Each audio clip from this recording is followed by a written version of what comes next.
રાજકોટમાં જન્માષ્ટમીના લોકમેળાની તૈયારીઓ ચાલી રહી છે। એની વચ્ચે કલેક્ટર પ્રભવ જોશીએ આયોજન મુદ્દે નિવેદન આપ્યું છે અને કહ્યું છે કે 14 થી 18 ઓગસ્ટ સુધી આ મેળો યોજાશે। 9 થી 13 જૂન સુધી સ્ટોલ અને પ્લોટ માટે અરજી કરી શકાશે। 23 થી 26 જૂન દરમિયાન ડ્રો અને હરાજી કરાશે। લોકમેળો પરંપરાગત અને સાંસ્કૃતિક મેળો છે। રેસકોર્સની જૂની નવી બંને જગ્યાને ધ્યાનમાં રાખીને તૈયારી કરવામાં આવી રહી છે। નવી જગ્યા માટે 18 કરોડની ગ્રાન્ટ આવેલી છે। એસઓપીનું કડક પાલન કરાવવામાં આવશે અને સાથે જ રાઇડ્સ સંચાલકોની એસઓપી હળવી કરવા માટેની પણ ક્યાંક માંગ ઉઠી રહી છે।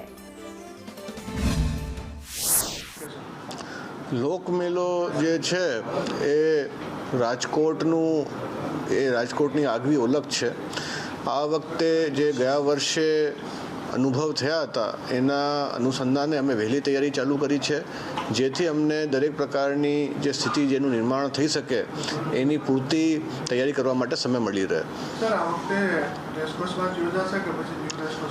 અમારી જે નેમ છે એ ન્યૂ રેસકોર્સમાં યોજવા માટેની છે, પરંતુ અમારે સમાંતર તૈયારી જૂની જગ્યામાં પણ કરવી પડે એમ છે, કારણ કે ત્યાં હજી ગ્રાઉન્ડ લેવલ કરવાનું છે।